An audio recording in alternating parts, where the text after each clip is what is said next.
Hello, my name is Susan Brown. I'm an LCSW in private practice in San Diego, California. Recently I was asked whether I saw the rise of addictions and other compulsive behaviors in my practice during and after COVID epidemic. My answer was unequivocally yes. In the beginning stages, I saw liquor store advertising home delivery. Sales of alcohol rose exponentially, and unfortunately, so did alcohol abuse. The usual in-person recovery meetings that were of such incredible value disappeared and were replaced by digital Zoom meetings. Look, these were better than no meetings at all. However, one of the most necessary components for healing addictions of any kind is connection, and that is real human connection. In addition to alcohol, the misuse of drugs such as opiates, now frequently laced with fentanyl, so the death rates are off the charts. Benzodiazepines, methamphetamine, cannabis also rose to levels we never saw before. The most common behavioral addictions: food, sugar, sex, shopping, pornography, internet gaming, TV, social media, online gambling, all these brought us into more challenging addictions and problems, more challenging addiction problems than ever, with fewer resources to help.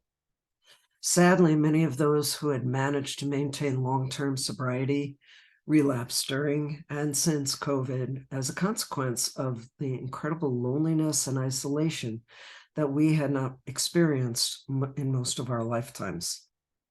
It's been 100 years since an epidemic like this.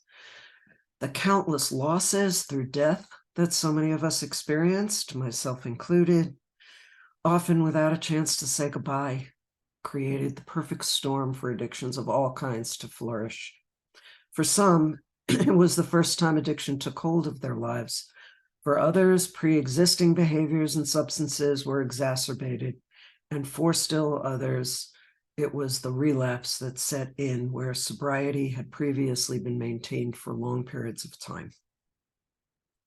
This advanced webinar, Healing the Wounds of Addiction, Internal Family Systems Informed EMDR as an integrated approach to relapse prevention and recovery, will focus on the integration of IFS and IFS-informed approaches within the 8 phases of EMDR therapy for the specialized treatment of addictions with a focused lens on relapse prevention and recovery, utilizing parts work to help create a more collaborative, compassionate internal system within.